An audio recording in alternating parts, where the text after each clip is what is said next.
Okey. A'udzubillahi minasyaitonirrajim. Bismillahirrahmanirrahim. Alhamdulillahirabbil alamin. Nahmaduhu wa nasta'inu wa nastaghfiruh. Wa na'udzu billahi min syururi anfusina wa min sayyiati a'malina. May yahdihillahu fala mudilla lahu wa may yudlil fala hadiya lahu. Asyhadu an la ilaha illallah wahdahu la syarika lahu wa asyhadu anna Muhammadan abduhu wa rasuluh. Subhanaka la ilma lana illa ma 'allamtana innaka antal alimul hakim. Allahumma 'allimna ma yanfa'una wanfa'na bima 'allamtana wa zidna ilma. Allahumma ati anfusana taqwaha wa zakkiha anta khairu man zakkaha. Anta waliyuha wa mawlaha. Rabbi yassir wa la tu'assir, Rabbi tamin bil khair amma ba'du. InsyaAllah pagi ini kita sambung tadabbur surah Al-A'la. Kita sampai ayat yang ke-8 InsyaAllah kita sambung ayat yang ke-9. Okey, sebelum tu kita tengok maksud ayat yang lepas dan kaitannya dengan ayat hari ini. Surah Al-A'la ni daripada ayat pertama Allah menceritakan tentang kebesarannya, kemuliaannya dan kehebatannya, sehingga Allah, antara bukti kehebatan Allah ialah Allah perintahkan makhluk-makhluknya supaya mensucikannya, membesarkannya. Dan kita dah bincang dalam kelas yang lepas apa makna sabbih. Ada dua maksud kan. Sabbih ialah mensucikan Allah daripada segala kekurangan, segala kelemahan, segala keaiban, sehingga dia ada sehingga, bukan semata-mata mensucikan Allah daripada kelemahan. Allah tidak lemah, Allah tak mungkin lupa, Allah tak mungkin bergantung pada makhluk. Dan kita mensucikan Allah sampai tahap kita mentaatinya. Jadi kalau kita berzikir subhanallah tapi tak taat padanya, itu belum memenuhi sifat mensucikan Allah. Mensucikan Allah sehingga kita betul-betul mentaatinya. Itu makna yang pertama kan. Makna tasbih yang kedua ialah satu tasbih ni dalam bahasa Arab dari segi bahasa makna dia pergerakan, sentiasa bergerak. Jadi bila kata tasbih makna buatlah sesuatu sehingga kamu bergerak.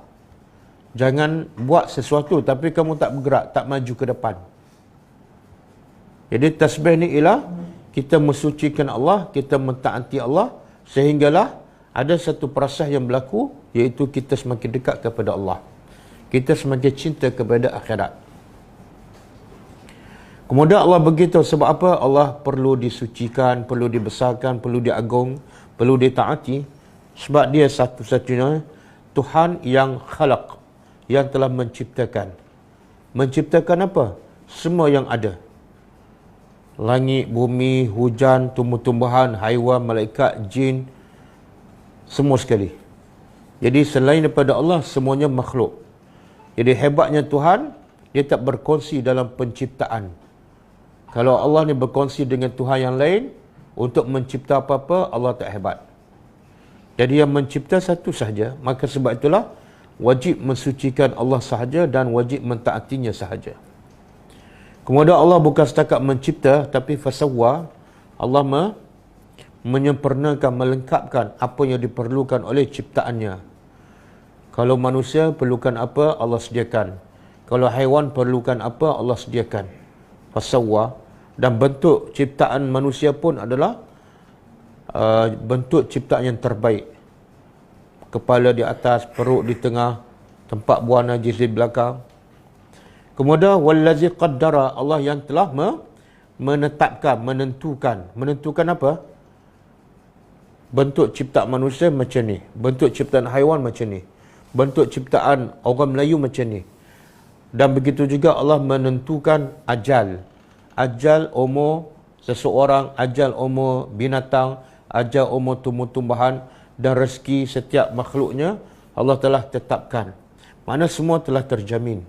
Fahada, ini nikmat yang paling besar ialah fahada, Allah bagi akal, Allah bagi fitrah, Allah utuskan Rasul, Allah bagi Al-Quran supaya manusia dapat membezakan mana jalan yang baik, mana jalan yang buruk, mana jalan yang Allah redha, yang membawa ke syurga, yang mana jalan yang Allah murka dan membawa ke neraka.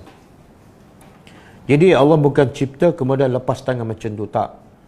Allah maha sayang kepada makhluknya. Allah cipta lengkap, Allah bagi pula petunjuk. Kemudian Allah bagi peringatan. Wallazi akhrajal mar'a, dia juga yang telah mengeluarkan tumbuh-tumbuhan daripada tanah yang biasa, yang sama semuanya. Kemudian daripada air hujan yang sama semuanya. Tiba-tiba bila keluar berbagai-bagai bentuk warna, berbagai rasa, berbagai berbagai apa lagi? Berbagai warna, bentuk, rasa dan sebagainya. Kemudian Allah nak bagi peringatan tentang tumbuhan dan Allah nak kita kaitkan dengan ciptaan manusia. Allah cipta tumbuhan mar'a, kemudian tak berapa lama Allah jadikan tumbuhan itu ghusaan. Ghusaan makna dia kering. Dan ahwa. Ahwa makna dia hitam. Jadi peringatan kepada kita, setiap makhluk mesti berakhir. Kalau pokok tak lama, mula-mula tumbuh, kemudian menghijau, kemudian berbuah, lepas tu kering, lepas tu hitam mati. Jadi itulah proses kehidupan manusia, sebenarnya tidak lama. Maka ambillah masa, rebutlah peluang untuk kamu menghimpunkan sebanyak dan sebaik yang mungkin amalan-amalan untuk kamu membawa ke akhirat. Lepas tu Allah kata, Allah bagi bekalan yang paling mahal, yang paling penting dalam hidup manusia, iaitu sanuqri'uka fala tansa. Allah kata pada Nabi, kami akan baca pada engkau, iaitu Al-Quran, dan engkau tidak akan lupa. Yang ni yang barang paling mahal yang Allah bagi pada orang yang paling dia sayang. Apa dia? Iaitu Al-Quran. Allah tak bagi kemewahan kepada Nabi, Allah tak bagi harta, Allah tak bagi pangkat, Allah tak bagi kesenangan hidup, tapi Allah bagi sesuatu yang menyebabkan Nabi akan senang selama-lamanya. Apa dia? Sanuqri'uka fala tansa. Kami akan baca pada engkau, iaitu Al-Quran, dan engkau tidak akan lupa. Illa masya Allah, kecuali apa yang Allah kehendaki. Innahu ya'lamul jahra. Macam mana Allah boleh jadikan orang yang hafal tu tak lupa-lupa? Bukan Nabi sajalah. Berpuluh ribu, mungkin ratusan ribu orang yang hafal Quran 30 juzuk tak lupa. Sebab Allah ya'lamul jahra wa ma yakhfa. Sebab Allah mengetahui apa yang tersembunyi, apa yang nyata. Yang tak nampak, yang dah berlaku, yang sedang berlaku, yang akan berlaku, semua Tuhan tahu. Maka bukan perkara yang susah untuk Allah memastikan seseorang itu hafal 30 juzuk dan tidak lupa. Kemudian hasil orang yang faham Al-Quran, termasuk yang hafal Quran, Allah kata wa nuyassiruka lil yusra. Allah bagi jaminan kepada Nabi, kami akan permudahkan urusan engkau. Urusan apa ni? Urusan apa yang Allah janji pada Nabi nak dipermudahkan? Urusan dakwah. Kenapa Allah kata kami akan permudahkan? Bila Allah kata kami akan permudahkan, mana kerja dakwah ni adalah susah. Kalau kerja dakwah mudah, Allah tak perlu berjanji kami akan permudahkan. Dan Allah tak berjanji pun kami akan permudahkan urusan mencari rezeki. Tidak ada ayat. Bahkan Allah kata, kulu, berjalanlah kamu di atas muka bumi, kemudian famshu fil ardi, kemudian kulu, berjalanlah di atas muka bumi, kemudian makan rezeki Allah. Jadi kalau bab rezeki, Allah tak kata kami permudahkan, tapi Allah kata berjalan, dapatlah rezeki. Tapi dalam berdakwah Allah kata kami akan permudahkan, sebab kerja dakwah memang susah. Yang paling susah ialah untuk menghadapi kata nista daripada orang. Okey, habis ayat 8 kan? Jadi hujung ayat tu, sebelum kita masuk ayat ke-9, Allah cerita pasal apa? Pasal Quran. Dan Allah janji pada Nabi, kami akan Jadikan Quran tu tetap kekal dalam dada engkau. Engkau tak akan lupa. Lepas ni, Allah kata apa? Ayat yang ke-9, fazakir. Berilah peringatan. Jadi apa kaitan ayat hari ini, fazakir, dengan ayat sebelum ni? Apa kaitan?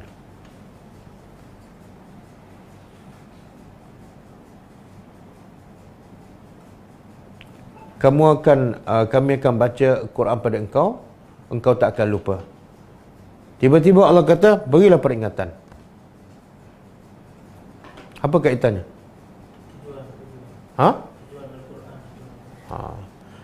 Kami nak kamu baca Quran dan kami bagi jaminan kamu tak akan lupa. Untuk apa? Untuk kamu beri peringatan.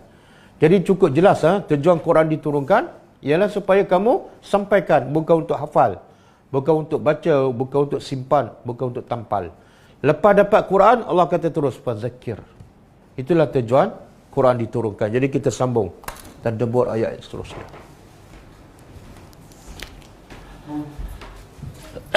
A'udzubillahi minasyaitonir rajim.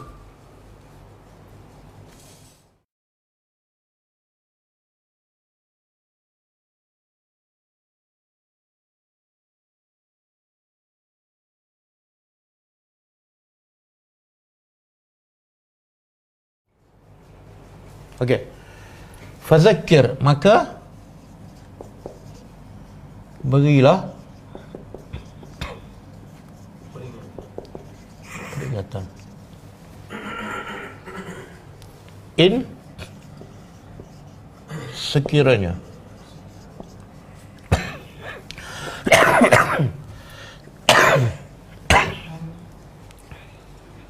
nafaat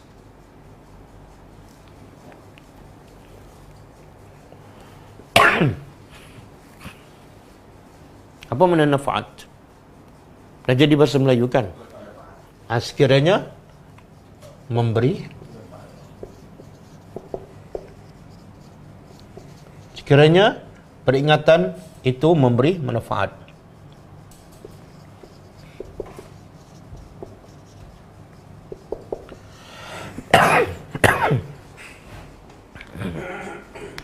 Okey. Jadi Allah gunakan fi'il amar, zakir. Bila fi'il amar menunjukkan wajib. Kan? Berilah peringatan. Tapi dalam ayat ni Allah tak bagi tahu. Bila beri peringatan, sepatutnya dia sebut pertama kepada siapa? Yang kedua, ingatkan tentang apa? Tapi dalam ayat ni Allah tak sebut. Allah kata fazakir je. Cuma seolah macam ada syarat. Bila kamu kena bagi peringatan, bila peringatan itu memberi manfaat. Tapi Allah bagi tahu tak? Bagi peringatan kepada siapa? Dan bagi peringatan tentang apa? Tak. Bila Allah tak begitu, bagi peringatan kepada siapa? Maksudnya apa? Maksudnya? Semua sekali. Jangan pilih orang tertentu. Jangan pilih kelompok tertentu. Jadi ayat ni pun sebenarnya, kalau kita tengok realiti dakwah yang berlaku dalam masyarakat kita, kadang-kadang tak berlaku ni. Apa yang tak berlaku? Iaitu dakwah secara umum. Yang berlaku kadang-kadang dakwah secara khusus. Contoh, dakwah di masjid sahaja, kan? Ataupun dakwah dalam kelompok dia saja. Kalau geng sunnah sama sunnah. Geng tak sunnah sama bercanggah dengan ayat ini. Allah tak kata berilah peringatan kepada kumpulan kamu. Tak, umum. Allah tak kata berilah peringatan dalam masjid, umum. Di mana-mana, bila-bila masa, kepada siapa. Dan Allah juga tak sebut peringkat umur. Bukan mesti pelajar universiti saja, bukan golongan tua saja, tak. Termasuklah budak. Sebab itulah peringkat awal dakwah Nabi sampaikan di Mekah, siapa yang beriman? Yang peringkat awal beriman siapa? Khadijah, wanita dan dewasa, kan? Yang kedua, Abu Bakar, lelaki dewasa. Yang ketiga, Sayyidina Ali, kanak-kanak. Mana hari pertama tu Nabi dah umumkan dakwah kepada semua peringkat umur, semua jantina. Jadi sangat salah bila kita hadkan dakwah kita kepada kelompok tertentu. Contoh kepada pelajar universiti sahaja. Ataupun contoh kepada kumpulan dia sahaja. Ataupun contoh kepada jemaah masjid saja. Sangat salah. Sebab itulah dakwah tak berkembang. Berlega sekitar kelompok tertentu sahaja. Bahkan Nabi, bila gagal Nabi bukan gagal lah, belum berjaya berdakwah di Mekah, Nabi pergi ke Taif. Tidak terhad di Mekah saja.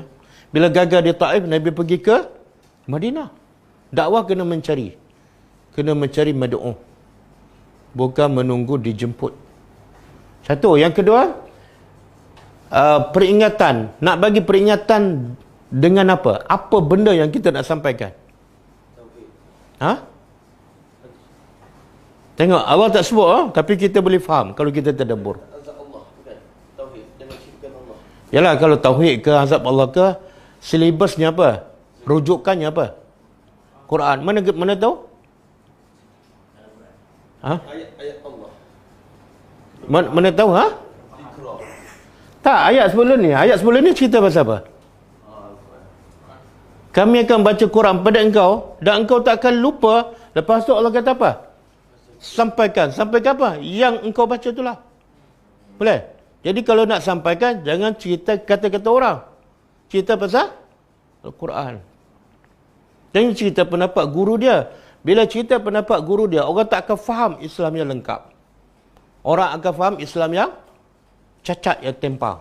Dan akhirnya bergaduh. Sebab kawan ni nampak Islam macam ni. Kawan ni nampak Islam lain. Tapi kalau sampai ke Al-Quran, semua akan nampak fahaman Islam yang sama. Dan akan bersatu. Sama juga dalam ada Allah sebut, berilah peringatan secara jelas dengan Al-Quran. Kalau nak cerita Al-Quran. Jangan cerita bab apa? Betul. Tepat. Orang tak faham Quran, kita cerita pasal konspirasi musuh.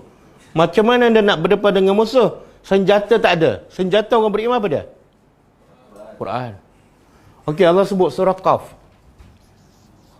Ayat last sekali. Fazakir, ayat 45. Fazakir bil Quran man yakhafu wa'id. Ayat ni lagi jelas. Yang ni fazakir tak disebutkan. Tapi kita boleh faham ayat sebelumnya. Tapi yang ni lagi jelas. Allah kata apa? Fazakir, berilah peringatan dengan Al-Quran. Quran. Jangan cerita pendapat kamu. Kemudian kepada siapa? Dalam ayat ni Allah sebut man yakhafu wa'id. Sebab itulah salah satu sebab lah penceramah ramai, ustaz ramai, kelas agama ramai, banyak kan? Tapi orang tak faham juga Quran. Betul tak? Dan kesannya apa? Kesannya masih berbeza amalan. Kesannya bergaduh. Kesannya tuduh-menuduh. Sebab apa? Yang dia ajar bukan Quran.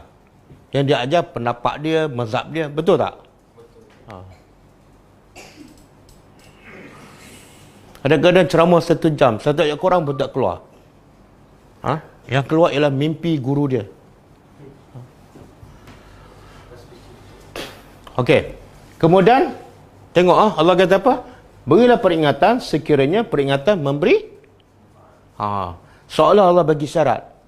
Bila kalau orang tanya, bila nak bagi peringatan? Ayat ni menjawab apa? Bila peringatan memberi manfaat.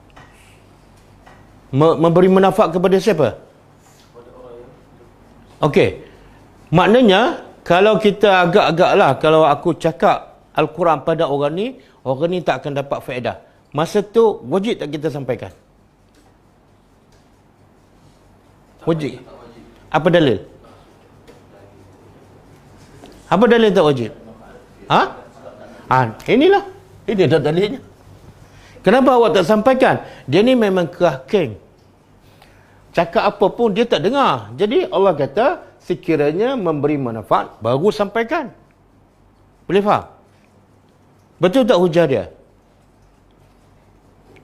Betul. Dah lihat yang ni lah. Tapi soalnya, kalau kita, macam mana kita nak tahu orang ni tak akan dapat manfaat? Macam mana kita tak tahu? Kita boleh agak tak? Tama-tama kalau kali pertama kan, dia ni muka ni macam tak ada faedah ni, dia berbelah. Itu bersangka buruk. Bersangka buruk kan? Jadi kesimpulannya apa? Ulama kata, sekiranya memberi manfaat, kena bagi peringatan. Kamu tahu tak bagi manfaat kepada orang? Tak tahu, kena sampaikan. Sebab kamu tak tahu. Satu. Yang kedua, ada pendapat ulama mengatakan, sekiranya kita tahulah, mungkin dah 10 kali kita bagi peringatan tak berkesan kan?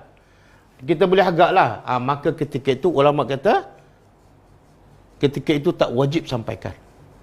Tak wajib sampaikan. Dan sebaliknya kalau kita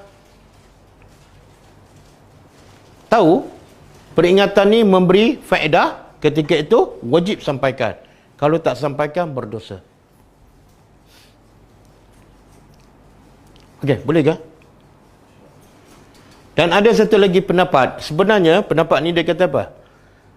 Kalau kamu bagi peringatan, pasti akan memberi manfaat. Pasti. Macam mana tu? Contoh, kalau kita sebagai muzakir kan, orang tu tak dapat faedah, tapi paling-paling kurang kita dapat tak faedah? Faedah apa? Pahala kita menyampaikan. Jadi ada manfaat tak? Wajib sampaikan. Jadi manfaat ni bukan mesti kepada mand'u, tapi juga kepada kita. Ataupun kita sampaikan kepada dia, dia tak dengar, tapi dia tetap dapat manfaat. Dia tetap dapat manfaat walaupun dia tak ikut. Apa manfaatnya? Paling kurang benda yang dia tak tahu, hukum halal ke haram, paling kurang dia tahu. Walaupun dia tak buat kan? Itu manfaat tu. Mungkin dia tak buat sekarang, tapi tahun depan, ada seorang penceramah bagi tahu saya, benda ni halal. Benda ni halal kan? Boleh makan. Yang ni haram, tak boleh. Bila ni? Tahun lepas. Jadi paling-paling kurang dia dapat manfaat dari segi maklumat. Jadi kok mana pun kena sampaikan. Okey. Soalan seterusnya, siapa yang akan benar-benar mendapat manfaat daripada peringatan? Siapa? Allah beritahu, saya zakaru akan mendapat peringatan. Siapa? Man? Orang yang yakhsha, takut. Subhanallah. Allah sebut tak orang yang takut pada Allah? Ada tak takut Allah? Yakhsha Allah. Ada? Tak ada. Kalau tak ada, kita nak faham macam mana?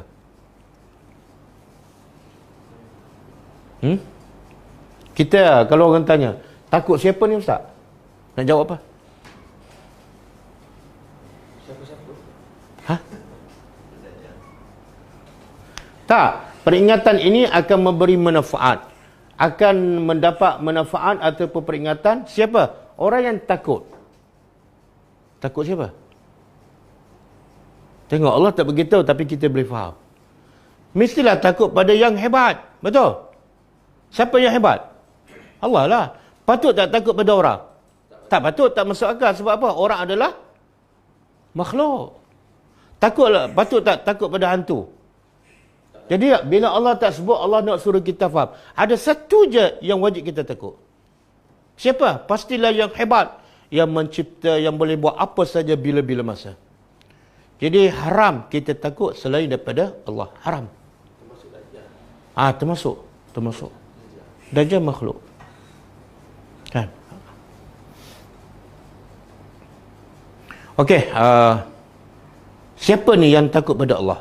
Macam mana dia dapat rasa takut pada Allah? Dia dapat rasa takut pada Allah sehingga peringatan tu memberi faedah kepadanya. Macam mana dia dapat rasa takut tu? Apabila dia kenal Allah. Apabila Apabila dia kena Allah. Apabila dia kena Allah. Betul. Macam mana dia nak kena Allah? Dia kena tadabbur Quran dan kena mengaji sifat-sifat Allah tu. Semua. Ada cara lain. Macam lain. Kebesaran Allah. Ha? Tengok kebesaran Allah. Ada dalil? Tak, ayat tu nak beritahu sesungguhnya pada ciptaan Allah ada tanda kebesaran Allah kan. Tapi nak dalil yang mengatakan orang yang dah tengok kebesaran Allah, dialah yang takut pada Allah.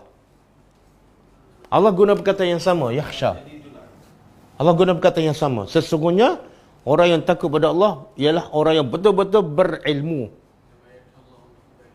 Innama yakhshallaha.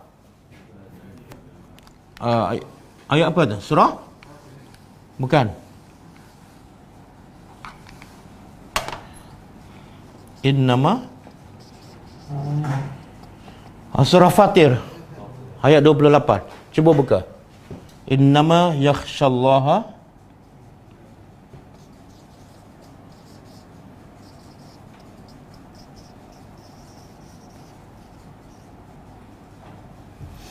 Innama yakhshallaha min ibadihi al-ulama. Sebelum tu apa dia? Wa minan nasi wad dawabi wal an'am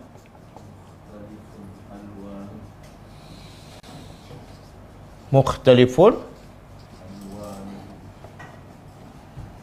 alwanuhu.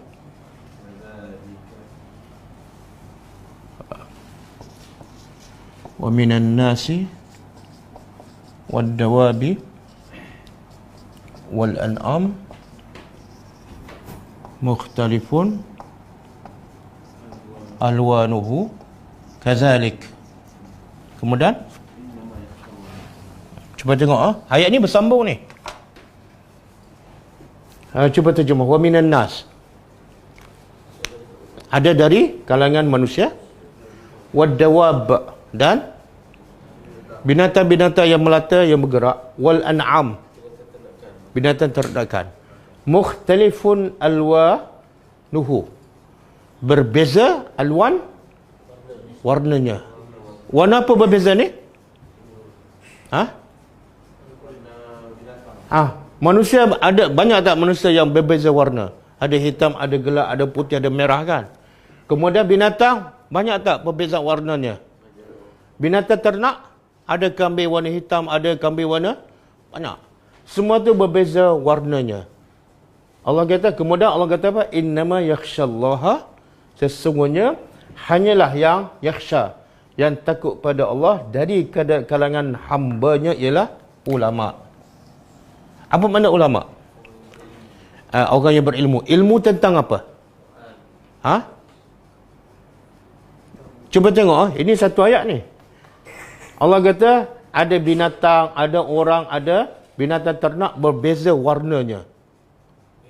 Tiba-tiba Allah kata yang takut pada Allah ialah ulama. Apa kaitan ulama dengan ni?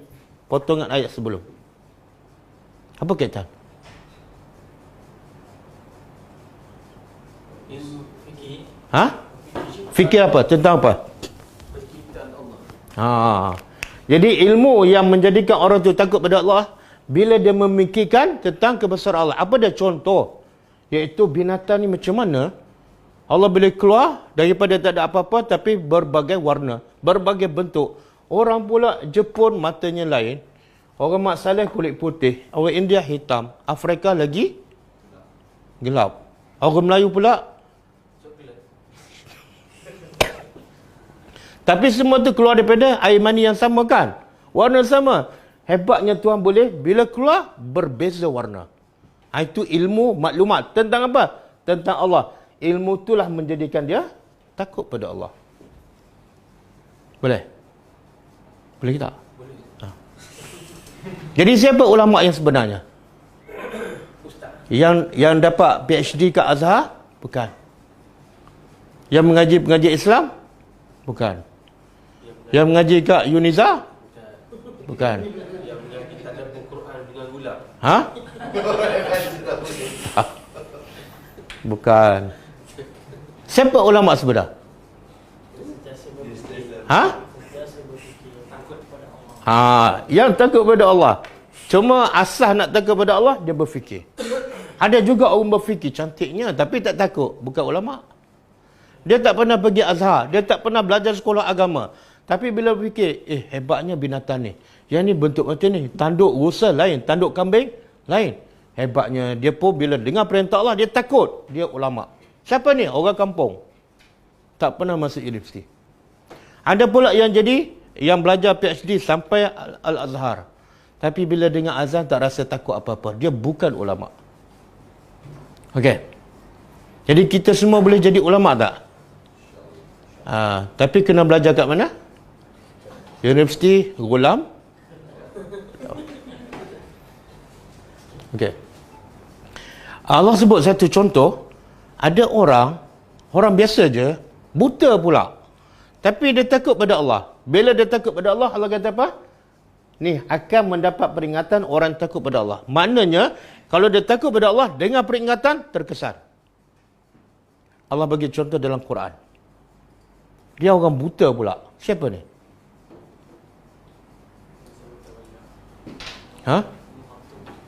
Abdullah bin Umi dalam surah apa tu?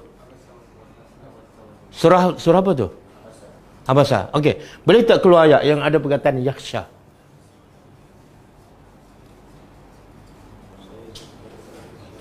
Hafal tak surah Abasa? Mesti tak hafal ni. Buat kita hafal surah panjang-panjang.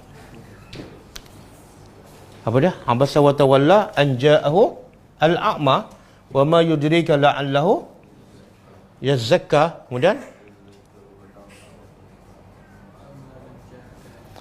wa amma man ja'aka yas'a. Kemudian wa huwa yakhsha.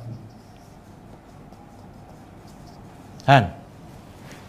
Masa ni, masa Abdullah bin Umi Maktum datang kepada Nabi, Nabi sedang zakir tak? Nabi sedang zakir kan? Kepada siapa? Pembesar Quraisy. Tapi pembesar Quraisy, ya zakaru tak? Ambil tak manfaat? Tak. Sebab apa? Sebab apa? Sebab dia tidak? Dia tak takut pada Allah. Walaupun dia sebenarnya pembesar Quraisy itu tak takut pada Allah dan peringatan tak memberi kesan. Sebab apa? Apa sebab? Sebab jawatan. Sebab dia pembesar menjadikan dia sombong. Yang ini pula siapa ni? Orang biasa, orang buta, ada jawatan. Dia datang daripada jauh, jumpa Nabi, ja'a yas'a, bersungguh-sungguh. Untuk apa ni? Untuk dapat peringatan. Kenapa dia datang daripada jauh? Untuk dapat tazkirah. Kenapa? Sebab dia? Tengok. Kalau orang takut pada Allah, dia akan pergi cari peringatan. Bukan duduk kat rumah. Boleh? Jadi jangan jemput ustaz pergi tempat anda. Carilah peringatan. Ni. Lepas dapat peringatan, boleh makan ikan bakar. Alhamdulillah. Dan tengok orang yang takut pada Allah, tengok cara dia datang tu. Allah guna perkataan apa? Apa makna yasa? Apa? Bersegera. Allah guna yasa ni. Allah nak beritahu kalau orang tu takut pada Allah, dia sangat bersegera untuk dapat peringatan. Sebab dia tahu peringatan sangat-sangat penting. Bahkan lebih penting daripada rezeki dan segalanya. Tapi kalau duduk kat rumah je, ada pergi kelas tak? Tak. Kenapa? Cuti. Tak cari kau kat mana? Tak. Tunggu ustaz buka kelas balik lah. Ada tak sifat yas'a? Kenapa tak ada? Sebab dia tidak? Jadi Allah kata peringatan itu akan diambil faedah oleh yakhsha. Jadi siapa yang dengar juga peringatan tapi tak terkesan, dia tidak takut pada Allah. Tak takut. Wa yatajannabuha, dan akan apa? Yatajannabuha, akan dijauhkan.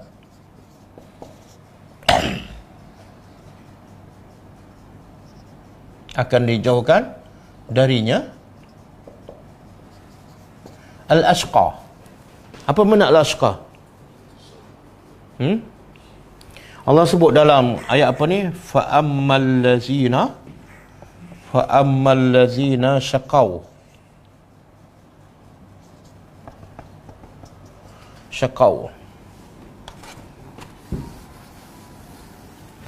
Fa'ammal lazina syaqaw fa finnar. Adapun orang yang syaqaw ni makna celaka. Maka Allah kata fa finnar, dia akan masuk neraka. Jadi ashqa ni daripada perkataan syaqa. Jadi kalau syaqaw celaka, kalau ashqa dia bentuk dia afdal, ahsan, akbar, menunjukkan apa? Akan dijauhkan daripada peringatan orang yang paling celaka. Oh, kalau kita tadabbur ni menakutkan. Allah kata apa? Yang tak suka dengan peringatan. Yang tak suka dengan peringatan ni orang yang paling celaka. Bila dia sebut peringatan, dua jenis manusia saja Allah nak beritahu. Pertama, dia yazzakar. Siapa ni? Orang yang takut Allah. Satu. Yang kedua, jenis kedua bila dengan peringatan ialah dia tak suka, dia menjauhkan diri. Maka Allah sifatkan dia orang yang paling celaka. Betul. Ramai orang solat ikut cari Islam, puasa ikut cari Islam, haji ikut sunnah Nabi, tapi cara berfikir tak ikut Al-Quran. Apa dia? Iaitu cara berfikirnya bila ditanya siapa yang celaka, biasa orang ramai jawab apa? Biasanya orang ramai jawab apa kalau ditanya siapa orang yang celaka? Orang kafir lagi? Mungkin orang miskin kan? Orang yang gagal dalam hidup? Tak. Allah nak beritahu berfikir ikut Al-Quran. Orang yang paling celaka, orang yang jauh daripada Quran. Orang yang tak suka dengan peringatan. Walaupun dia Islam. Ramai tak orang Islam? Solat, puasa, haji. Tapi bila nak dengar peringatan ni rasa panas, rasa berat. Ramai tak? Dia masuk mana? Yakhsha ke ashqa? Ashqa. Berat tak? Berat. Kita ingat, kita dah pulun supaya kita, anak kita berjaya dalam pelajaran kan? Sebab bagi kita, yang celaka yang gagal dalam pelajaran. Yang celaka ialah yang tak ada kerja. Rupa-rupa, yang ramai dapat kerja, dia adalah paling celaka. Sebab apa? Sebab apa? Bila dapat kerja, bila dapat kerja, dapat duit. Dan dia nak lagi kan. Akhirnya, tak ada masa nak dengar peringatan. Celaka tak? Oh, celaka. Sebab tu yang banyak dapat peringatan di zaman Nabi siapa? Yang berjawatan besar, pembesar ataupun orang biasa? Golongan marhain, orang buta. Orang buta. Kebanyakan orang miskin. Lil fuqara, ahli suffah kan. Kenapa? Sebab mereka tak ada kepentingan. Yang menjadikan manusia sombong nak duduk dengan tadabbur ialah pangkat, kedudukan. Aku dah senang, aku dah kaya. Apa nak tadabbur? Kamu dah tadabbur 5 tahun, tak naik pangkat pun. Kan? Oh, bahaya pemikiran tu. Kita bukan nak naik pangkat kat dunia, kita nak pangkat di syurga. Inilah kaedahnya. Dan saya nak ulang, saya nak ikat diri saya. Siapa saja yang mendengar. Dan siapa yang mendengar, tolong sampaikan pada anak-anak, pada suami, pada isteri, pada saudara mara. Tolong sampaikan. Siapa yang tak suka dengan tadabbur, dia ada potensi untuk menjadi orang paling celaka. Asyik nak baca je Quran, tapi bila tadabbur tak, kan? Ataupun dia dengar tadabbur tapi tak masuk dalam hati, dia ada potensi untuk jadi orang yang paling celaka di sisi Allah. Dalam kepala dia nak pahala je bila baca Quran. Dalam kepala dia nak khatam je, tapi tak nak ambil tazkirah. Dia ada potensi untuk jadi orang paling celaka. Jadi dengarlah wahai pelajar-pelajar, wahai suami, wahai isteri, sampaikan pada anak-anak. Jangan ingat anak kita berjaya kan, kerja besar, kereta besar, tapi Quran tak baca ataupun baca tak faham. Jangan ingat anak kita orang yang berjaya. Sebab Allah nak bagi tahu manusia dua jenis sahaja. Satu, yazzakar, ambil peringatan. Yang kedua, jauh daripada peringatan, maka Allah sebut dia paling celaka. Semoga Allah bagi hidayah pada kita dan Allah masukkan kita kumpulan orang yang suka mendengar peringatan. Jadi tanda bahagia apa dah? Tanda orang tu beruntung ialah setakat mana masa dia habiskan untuk dengar peringatan daripada Allah. Dan tanda orang tu celaka ialah setakat mana dia habiskan masa untuk nafsu dan dunia. Kemudian Allah bagi amaran lagi. Orang yang paling celaka ni bukan celaka kat dunia sahaja, tapi di akhirat apa dia dapat? Allazi yang yasla, akan masuk nar, api. Jadi kalau celaka kat dunia mungkin masuk penjara kan? Mungkin celaka kat dunia miskin je, tak cukup makan. Tapi kalau celaka di akhirat dia masuk apa? Api neraka. Dan api neraka pula Allah sebut sifat dia kubra. Kubra makna apa? Besar. Bukan besar. Kalau besar, kabir. Kita ada perkataan kabir. Kita ada perkataan akbar. Kita ada perkataan kubra. Yang mana besar? Kabir. Akbar? Paling besar. Kubra? Tak, akbar. Akbar dengan kubra makna sama. Dua-dua makna dia paling besar. Cuma yang membezakan apa? Kalau Allahu Akbar, kalau perkataan sebelum dia muzakkar. Kalau muzakkar, akbar. Tapi kalau perkataan dia muannas, perempuan lah, maka paling besar kubra. Ya. An-nar ni muannas. Cuma tidak ada tanda mu'annas, dipanggil mu'annas majazi. An-nar mu'annas. Kalau saya kata macam ni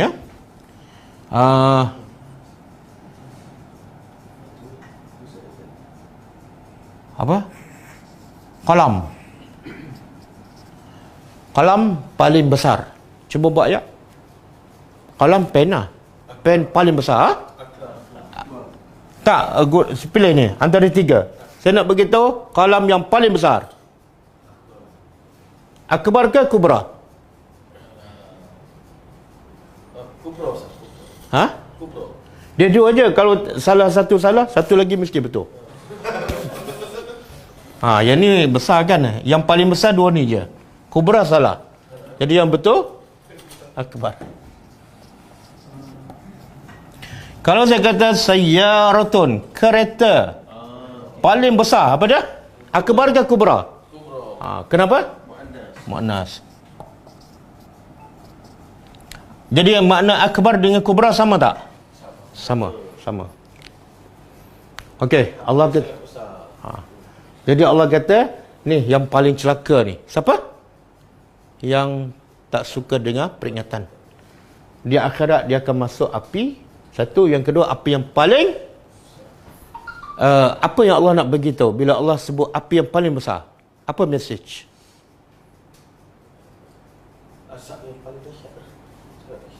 Ialah bila sebut paling besar, makna Allah nak beritahu tidak ada lagi yang lebih besar daripada ni.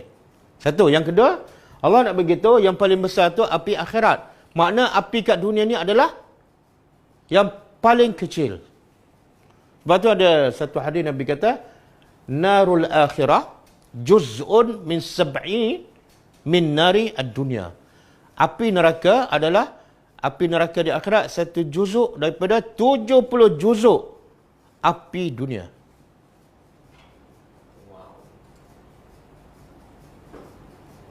Boleh faham?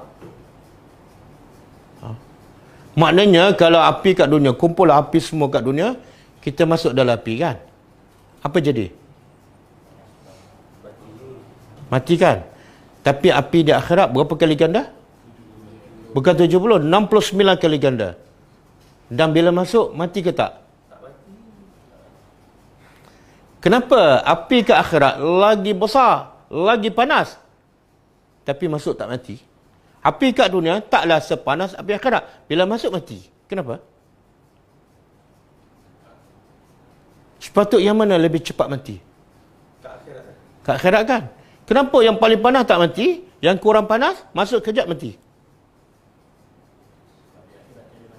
Ha? Sebab api akhirat tujuannya untuk menyeksa. Kalau tujuannya nak menyeksa, mati habislah. Dan api kat dunia bukan untuk menyeksa. Betul? Bahkan kadang-kadang api kat dunia, kadang-kadang penyebab orang tu masuk syurga. Kan? Contoh? Mati terbakar, masuk syurga. Dan ada tak kisah orang beriman dibakar hidup-hidup? Dan dia adalah ahli syurga, ada? Siapa? Mana ada mati? Nabi Ibrahim dibakar tapi tak mati. Ha? Ashabul Ukhdud. Kan? Bila mereka beriman je, raja gali parit yang besar, nyalakan api yang besar, kemudian dicampak hidup-hidup. Tapi mereka ahli syurga. Jadi api kat dunia bukan untuk menyeksa. Tapi api akhirat untuk menyeksa. Nah, Allah kata pada dalam surah An-Nisa, kullama nadijat juluduhum baddalnahum juludan ghairaha. Setiap kali kulit mereka masak dibakar dalam api, Allah akan tukar kulit-kulit yang lain supaya liyazuqul azab, supaya mereka betul-betul rasa azab. Sebab api neraka untuk dia mengazab manusia. Bila dia terbakar hangus, Allah tukar kulit baru, bukan Allah padamkan api. Okey? Kemudian Allah kata apa? Summa. Kemudian la yamutu. Ini Allah bagi tahu, tidak dia mati. Ha? Jadi kalau terbakar kat dunia mati, terbakar di akhirat tak mati. Terbakar kat dunia mati. 5 minit boleh mati kan? Terbakar akhirat tak mati. Jadi mana nak kita nak? Terbakar kat dunia ke terbakar di akhirat? Dua-dua tak ada dua. Kalau kita tak ada pilihan, itu je pilihan kita. Dunia Ustaz. Ya. Bersedia.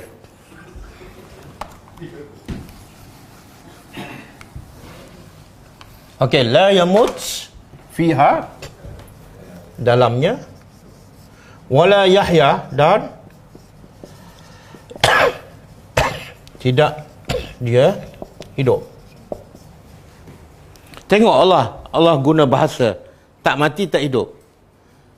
Biasanya logiknya kalau tak mati hidup, kalau tak hidup mati. Tapi ada satu lagi istilah, mati pun tak, hidup pun tak. Macam mana nak faham tu? Macam mana? Apa maksud tu? Apa yang Allah nak bagi tahu? Ahli neraka ni dibakar, kemudian tak mati dan tak hidup. Ahli neraka ni mati ke tak? Tak mati, okey, kita boleh faham kan? Tapi bila Allah kata tak hidup, sudah, pening dah.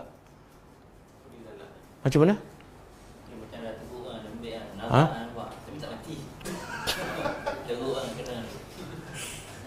Tapi dia hidup kan?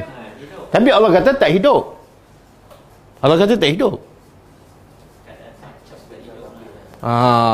Sebenarnya Allah nak bagi definisi hidup. Apa makna hidup sebenarnya? Hidup ialah boleh berehat. Kalau sakit boleh rawat kan? Kalau lapar boleh. Itulah makna kehidupan. Tapi kalau sentiasa sakit je, adakah itu hidup? Tak. Sebab itulah kadang-kadang orang ada penyakit kronik kat hospital kan? Nyawa pun pakai oksigen kan? Wayar penuh kat badan. Dia kata apa? Lebih baik matilah. Kenapa lebih baik mati? Sebab hidup tak macam orang hidup. Betul kan? Betul? Ada pengalaman? Oh, tak ada. Betul? Betul. Kadang-kadang dia minta, doktor matikan saya. Sebab hidup macam orang tak hidup. Sikit je. Begitulah perasaan ahli neraka. Cuba buka surah Fatir ayat 36. Surah Fatir ayat 36.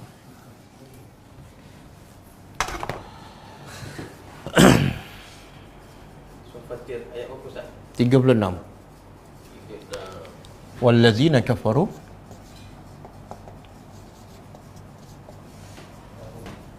lahum naru jahannam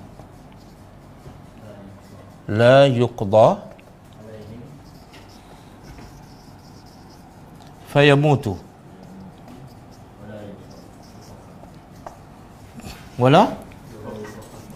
wala yukhaffafu anhum min azabiha kadzalika najzi kulla kafur. Okey, cuba terjemah. Dan orang-orang kafir Bagi mereka neraka lahum, bagi mereka, milik mereka, naru jahannam, neraka jahannam. Dah panaskan, kemudian Allah bagi tu lagi azab. Apa dia? La yuqda alaihim. mereka tidak dibinasakan. Mereka tidak dihukum mati. Sebab orang bila terbakar dia nak apa? Tapi Allah kata tak ada hukuman mati, fayamutu, sehingga mereka boleh mati. Tak ada. Mereka sangat-sangat nak mati. Allah kata la. Tidak ada hukuman mati sehingga kamu boleh mati. Satu. Yang kedua, dah tak mati, wala yukhaffafu. Tidak. Kalau tak mati, azab diringankan, okey juga kan? Tapi Allah beritahu, la yukhaffaf, tidak diringankan daripada mereka, daripada azabnya. Okey. Jadi berapa ni? Satu, api neraka. Yang kedua, tak mati. Yang ketiga, tidak diringankan. Ada satu lagi. Tak diringankan. Tapi azab tu semakin bertambah ke maintain? Kalau panas dia berapa? 40. Panasnya 69 kali ganda kan? 69 kali ganda dengan api dunia. Tapi okey, katalah kepanasan api neraka berapa? 70 darjah Celsius.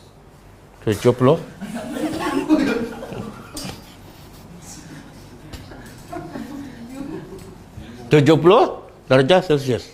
Okey. Tak, kalau 70 okey kan?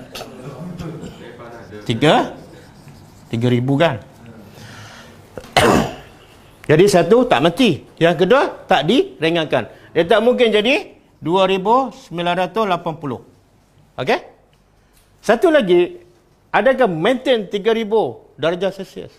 Ataupun tambah? Ada dalil? Tak, ini tak ada. Ini bukan dalil tambah.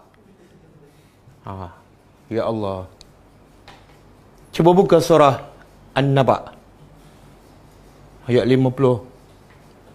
50 ke 55.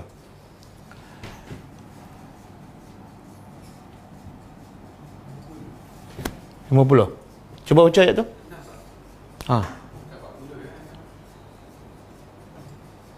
Nampak? 40.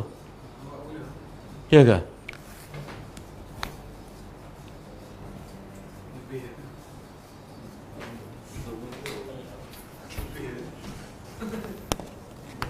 Bukan tambah ayat ni, tersilap.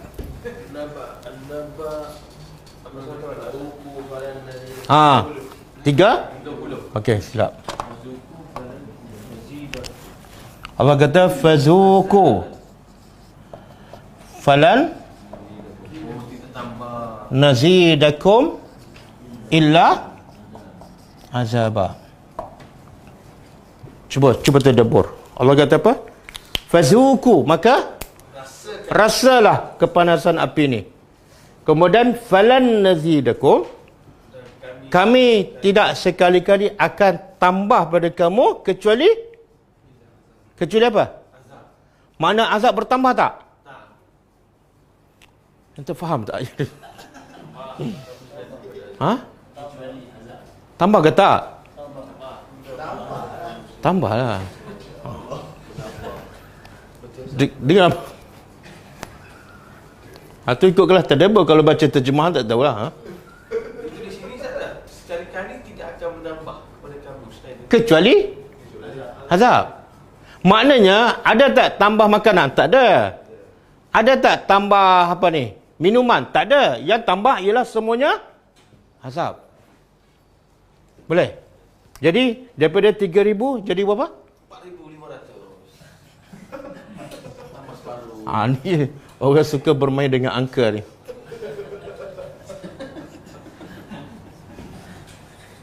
Oh, menakutkan tak? Siapa ni boleh duduk dalam api ya? Satu hari pun tak tahan kan? Kemudian 69 kali ganda pula. Kemudian tak mati pula. Kemudian tambah dari hari ke hari. Semakin panas. Kenapa manusia tak dengar tadabbur Al-Quran? Sebab tu Allah kata yang tak dengar ni orang yang paling celaka. Kalau dia tak dengar, dia ada rasa takut tak pada neraka? Tak ada. Dia akan semakin lalai. Betul tak? Maka dia akan dapat kecelakaan ni. Dengarlah tadabbur, wahai manusia. Dengarlah tadabbur. Dengarlah Allah nak bagi tahu ni kepanasan api neraka.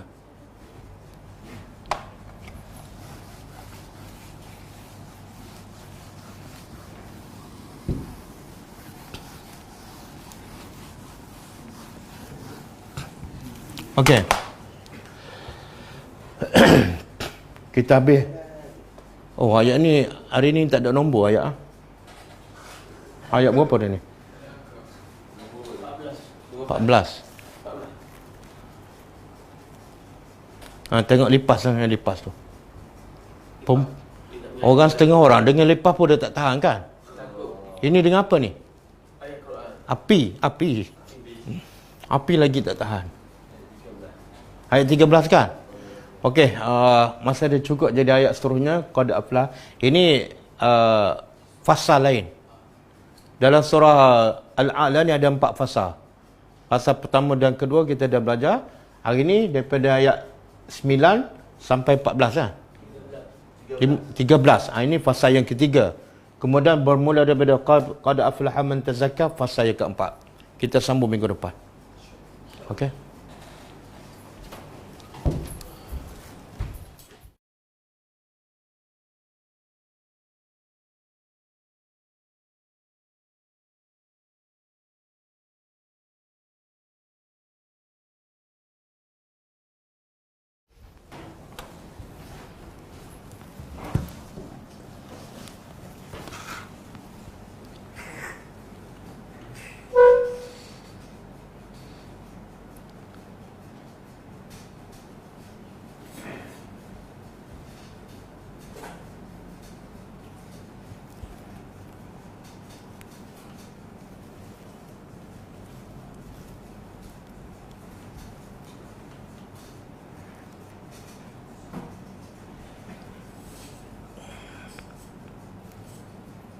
Ada soalan dia?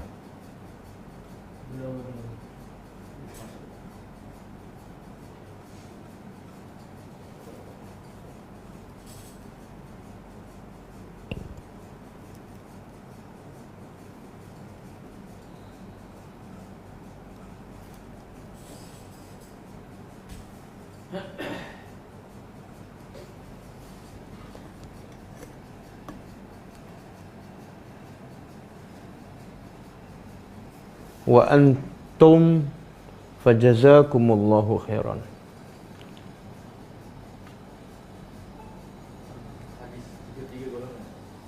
Saya dah jelaskan soalan pasal umat Nabi Muhammad berpecah pada 73 kan. Maknanya umat Nabi Muhammad termasuk semualah. Yang kafir pun termasuk umat Nabi Muhammad.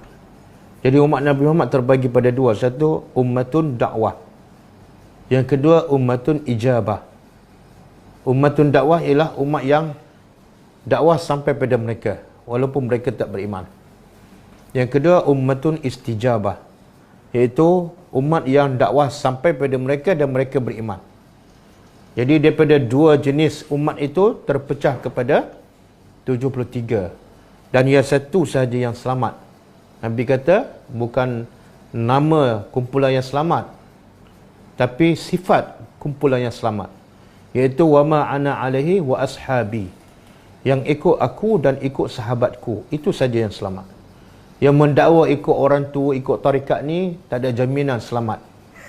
Yang dijamin oleh Nabi selamat ialah yang ikut Al-Quran, ikut sunnah dan ikut para sahabat Nabi SAW. Jadi jangan kita tertipu dengan nama kan. Kadang-kadang nama ahli sunnah wal jamaah tapi banyak amalan tak sama dengan Nabi. Kadang-kadang dia bukan nama ahli sunnah wal jamaah tapi amalan dia sama dengan Nabi. Maka itu yang selamat. Yang selamat sifat, bukan nama kumpulan.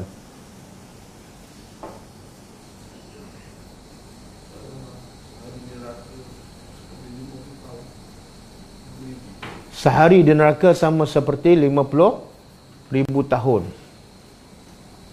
Ya, ada hadis. Tapi saya tak ingatlah 50 ataupun 1000. Satu hari di neraka seumpama 1000 di dunia. Saya kurang lupa. Tapi yang pasti bukan 50k lah. 50,000 ni ialah tempoh manusia berdiri daripada mahsyar. Itu ada hadis. Tempoh manusia berdiri daripada mahsyar ialah selama 50,000. Mana lebih banyak? Allah cerita tentang azab neraka ataupun nikmat syurga? Tak nampak tu? Dia approach modern, jangan takutkan anak-anak dengan Islam, tapi bina kasih sayang. Tak, dia saya pun tak pasti yang mana lebih banyak Allah cerita pasal azab neraka ataupun cerita pasal berita yang menggembirakan. Tapi yang pasti Al-Quran ialah bila Allah cerita tentang neraka, lepas tu terus Allah cerita tentang syurga. Bila Allah cerita pasal ahli neraka, pasal orang kafir, lepas tu terus Allah cerita pasal syurga, pasal orang bertakwa. Jadi sentiasa seimbang. Supaya apa? Supaya Allah nak Quran ini menjadi kitab pendidikan kepada jiwa orang beriman.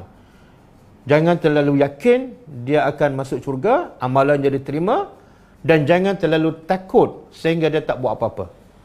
Jadi biasanya Quran seimbang cerita dia antara Bashir dengan Nazir. Yang mana lebih banyak, wallahu alam. Tapi tak perlulah buat kajian yang mana lebih banyak. Tadabburlah satu persatu sehingga kita ada rasa kesan. Kalau berita gembira, kita gembira. Itu tanda kita beriman. Kalau berita menakutkan, kita rasa gerun. Itu tanda kita beriman.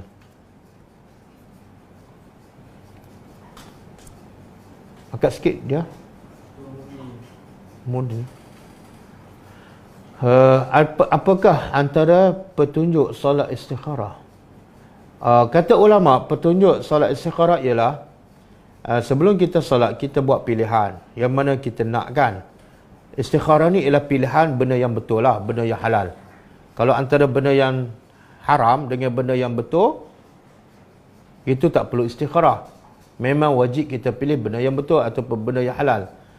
Tapi bila ada 2 perkara ataupun 3 perkara, semuanya halal, semuanya betul, cuma kita nak pilih yang terbaik. Maka kaedahnya kata ulama, buat dulu pilihan sebelum solat. Buat pilihan mana yang terbaik sebelum solat. Kemudian kita ambil wuduk dan salat 2 rakaat, kemudian kita berdoa kepada Allah supaya Allah tunjukkan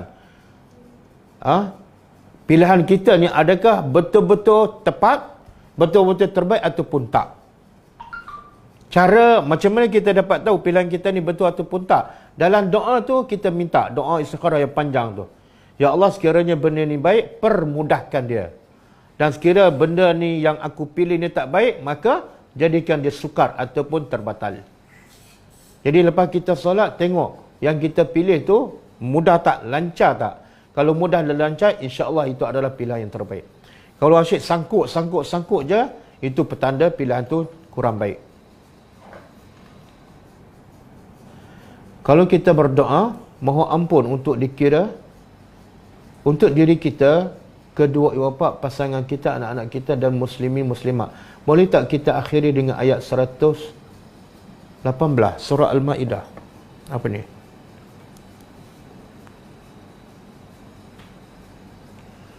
Surah Al-Maidah ayat 118.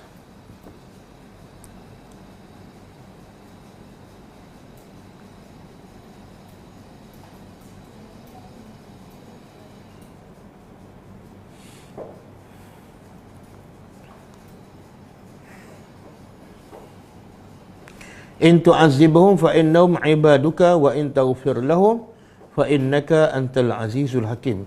Boleh je kita nak baca ayat ni termasuk untuk tutup doa kita, tak salah. Tapi jangan jadikan ia satu kemestian. Sebab bukan sunnah Nabi ya. Nabi tak pernah setiap kali baca doa Nabi tutupkan dengan ayat 118. Tapi dalam satu peristiwa Nabi pernah berdoa dan baca ayat ni. Boleh tapi jangan jadikan ia satu kemistian ataupun mesti tutup dengan ayat ni. Bagi pesakit yang menderita sakit, apa hukumnya jika dia bagi suntikan membawa maut? Itu kena tanya doktor lah. Kalau doktor kata otak dia dah tak jalan, tak ada harapan nak hidup balik kan, berdasarkan ilmu doktor, maka ada pendapat ulama mengatakan boleh dicabut alat pernafasan supaya dia mati. Itu semua terserah kepada kepakaran dan keputusan doktor-doktor yang kita percayai. Betulkah sahih badan ahli neraka sangat besar? Wallahu alam, saya tak pernah jumpa dalil lah. Dia besar ke kecil, yang penting kena bakar.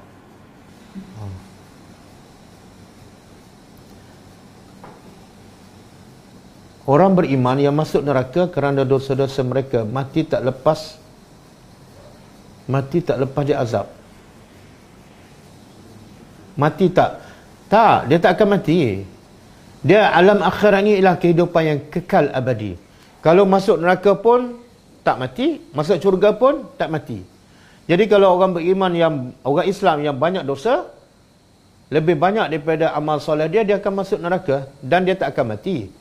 Sampai dah habis tempoh balasan terhadap dosa dia tu, dia akan keluar dan masuk syurga. Dia tak mati.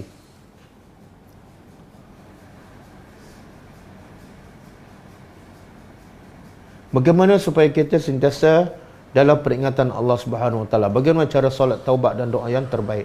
Bagaimana kita nak selalu dapat peringatan? Peringatan terbaik ialah Al-Quran. Allah dah sebut tadi kan dalam surah Qaf, fadzakir bil Quran. Quran pula adalah Allah begitu syifa wa rahmah. Jadi tidak ada peringatan yang terbaik, yang paling baik kesannya melainkan Al-Quran. Jadi bacalah selalu Al-Quran, tengok terjemahan, selalulah ikut kelas tadabbur. Itulah rawatan yang terbaik. Jangan selalu bertanya orang. Kadang-kadang tanya orang ni semakin menjauhkan kita daripada Al-Quran. Cara solat taubat, Nabi kata tidak ada orang yang berdosa melainkan dia ambil wuduk, kemudian dia solat 2 rakaat. Simple je Nabi ajar, tak payah susah-susah. Tak payah nak baca ayat kursi ke, 3 ku ke, tak payah. Semua bukan daripada Nabi. Nabi kata ambil wuduk, kemudian salat 2 rakaat. Nabi tak tetapkan baca surah apa. Mana bebas. Kalau tak apa surah panjang, baca Qul Huwallah aja ataupun An-Nas dan Al-Falaq. Kemudian dia minta ampun. Maka Nabi kata dia akan diampunkan dosanya. Doa yang terbaik ialah doa minta ampun. Doa yang terbaik ialah doa minta ampun kepada Allah. Apa-apa je astagfirullah ataupun sayyidul istighfar, Allahumma anta rabbi la ilaha illa anta. Ustaz, kenapa saya cuba sedaya upaya untuk mentaati Allah dan takut pada Allah, tapi saya takut tak cukup takut. Saya takut tak cukup takut pada Allah. Susah sangat hati ni dan tolonglah beri. Sebenarnya bila kita rasa tak cukup takut, itu satu benda yang positif. Daripada kita perasan kita dah cukup takut. Jadi kalau kita rasa macam belum cukup takut, itu bagus. Bila kita rasa belum cukup takut, kita semakin cari peringatan, semakin dengar tazkirah, semakin tadabbur Al-Quran. InsyaAllah dengan sentiasa tadabbur Al-Quran, ketakutan kita kepada Allah akan semakin baik.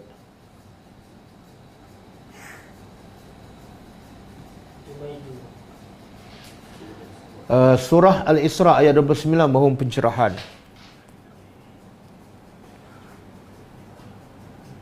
Ayat berapa? 29.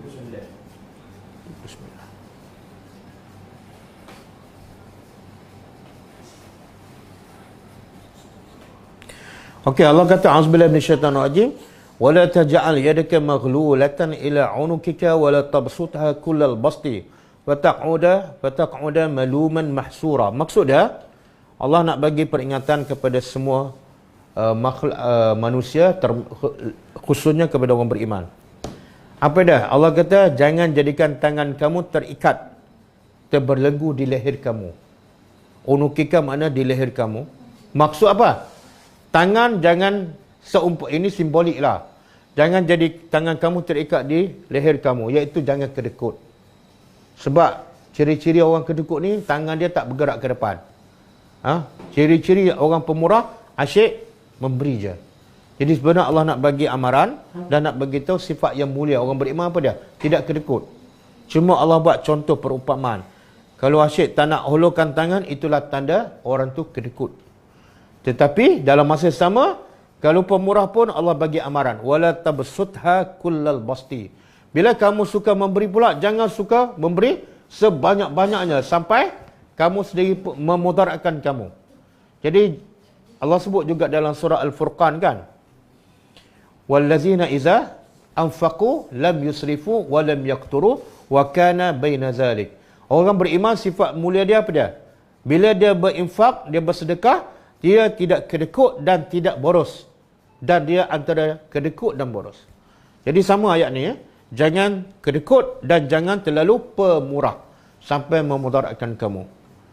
Kenapa? Kalau kamu kedekut ataupun kamu boros, maka fataq'uda maluman mahsura. Kamu akan menyesal di akhirnya. Maluman, kamu akan mencela diri kamu ataupun kamu akan dicela oleh orang lain. Mahsura, kamu akan menyesal. Kalau ada salah satu dua sifat tu. Surah Al-Isra' dah.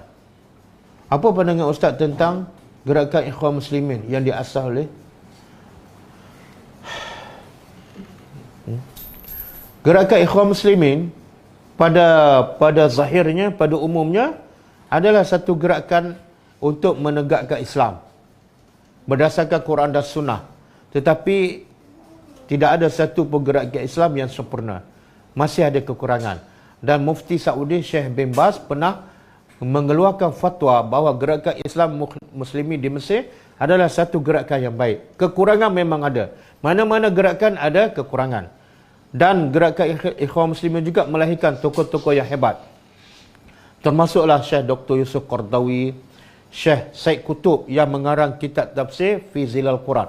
Itu semua tokoh-tokoh yang lahir daripada gerakan Ikhwan Muslimin. Wallahu a'lam.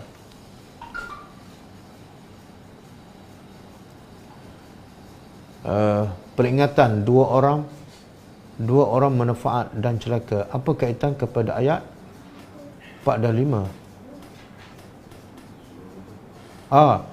Tak. Dia kaitan dia ayat 4 dan 5 pasal Allah mencipta, mengeluarkan tumbuh-tumbuhan, kemudian menjadi kering, kemudian hitam. Allah nak beritahu kehidupan manusia ni terlalu pendek, singkat. Hanya seperti seumpama tumbuh pokok, kemudian tak berapa lama kering. Kadang-kadang pokok tu seminggu je, kadang-kadang sebulan. Jadi jangan buang masa, rebutlah peluang untuk Untuk apa? Untuk menjadi orang yang takut pada Allah. Untuk mengambil sebanyak yang mungkin peringatan daripada Allah. Sebab kehidupan ni terlalu singkat seumpama pokok-pokok yang ditumbuhkan, kemudian kering, kemudian mati. Wallahu a'lam.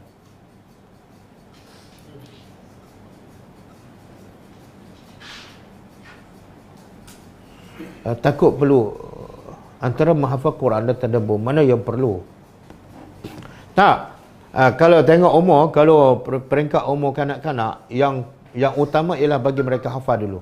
Sebab budak ni fresh, bersih kan jiwa dia. Maka yang terbaik ialah dia hafal Al-Quran. Kalau tadabbur tak berapa sesuai, umur 6 tahun, 7 tahun, kadang-kadang akal dia tak sampai untuk memahami ayat-ayat Allah. Kadang-kadang kita hurai pun dia tak sampai sebab dia belum matang. Jadi kalau kanak-kanak tu yang sesuai suruh dia hafal je. Hafal Quran, hafal hadis, hafal doa-doa. Lepas dia hafal, barulah kita ajar tadabbur kepada mereka. Begitu yang berlaku pada salafus salih. Imam Syafi'i hafal Quran ketika umur 7 tahun. Lepas tu, lepas hafal, barulah dia tadabbur ataupun dia belajar ilmu-ilmu yang lain. Bolehkah semua sujud dalam solat kita berdoa yang pendek dan sujud akhir panjang? Boleh, tak salah. Sebab Nabi kata, hamba yang paling dekat dengan Allah ialah ketika sujud. Nabi tak sebut sujud yang mana, sujud yang keberapa. Dan Nabi kata perbanyakkan doa. Pun Nabi tak sebut perbanyakkan doa sujud yang mana, awal ke akhir. Jadi bebas kita nak baca doa ketika sujud yang mana. Dan begitu juga kalau kita nak baca doa yang panjang di sujud terakhir pun tak ada masalah. Wallahu a'lam. Setengah orang lebih suka pada kajian kitab dalamnya ada potongan ayat-ayat Quran juga, tapi mereka kurang rasa untuk tadabbur Al-Quran. Mana ni? Macam mana nak bagi mereka minat pada tadabbur Al-Quran? Mereka baca Quran hari-hari dan faham ayat tapi tak tadabbur. Macam mana nak suruh mereka faham? Beritahu mereka ikut kelas tadabbur. Bagi link supaya mereka ikut. Kita tak boleh buat lebih. Kita tak boleh nak jadikan dia minat. Tak boleh. Itu pilihan dia. Tugas kita ialah hanya muzakir, menyampaikan, bagi tahu je. Soal dia minat tak, itu terserah pada dia. Itu dia dengan Allah. Orang tua yang baru nak belajar Al-Quran, saya mula dengan Iqra. Bolehkah sambil itu saya tafsirkan makna-makna surah-surah Al-Quran yang dibaca dalam salat, contoh surah Al-Fatihah dan surah-surah lain?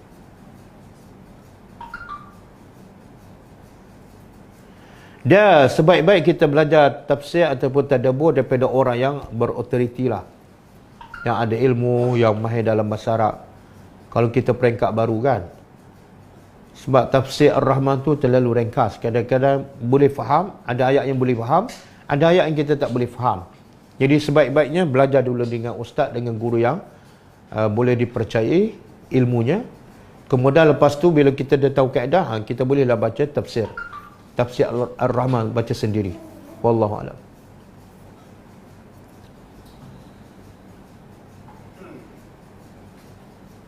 Kamaruz zaman, was-was, apa pula? Lelaki Muslim boleh kahwin dengan wanita ahli kitab. Kalau wanita itu kekal dengan agamanya, dia masuk neraka ke? Ya. Orang lelaki Islam boleh kahwin dengan wanita Yahudi dan dia tak perlu masuk Islam. Itu disebut dalam Quran surah Al-Ma'idah ayat yang kelima. Sampai bila tu? Sampai bila-bila. Selagi mana dia berpegang pada kitab Injil ataupun kitab Taurat, walaupun kitab tu telah diselewengkan, maka orang lelaki Islam boleh kahwin dengan wanita ahli kitab.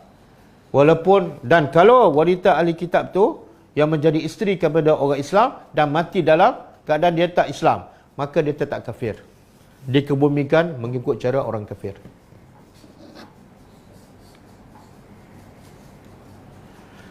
Adakah diamalkan sebagai doa as-safat?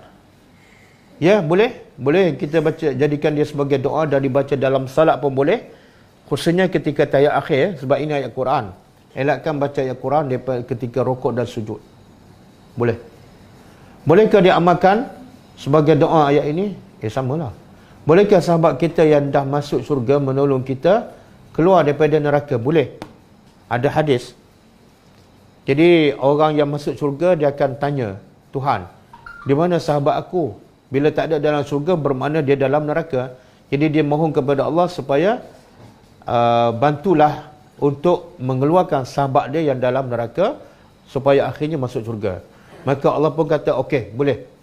Sampailah, Allah kata, carilah sahabat kamu yang ada sebesar zarrah imannya, yang duduk dalam neraka, cari dan boleh keluarkan. Boleh. Sebab tu kita digalakkan berkawan dengan orang yang beriman. Tak mestinya ustaz. Kadang-kadang ustaz tak beriman. Anak murid lebih beriman daripada ustaz. Adakah mati tak diterima bumi? Tak, setiap orang mati kena tanah dalam bumi. Jadi bumi akan terima, jangan risau. Bolehkah semua sujud dalam bolehkah semua sujud di dalam solat kita berdoa pendek? Sujud akhir dan selepas solat hanya berzikir saja. Boleh sangat. Cantik sangat. Doa kita lebih fokus dalam solat, kemudian zikir lepas solat. Dah. Cukup lah. Jadi kelas kita seterusnya ialah besok tadabbur surah Ar-Ra'd pukul 10.30 insya-Allah. Kita tutup dengan membaca tasbih kafarah. Subhanakallahumma wa bihamdika asyhadu an la ilaha illa anta astaghfiruka wa atubu ilaik. Assalamualaikum warahmatullahi wabarakatuh.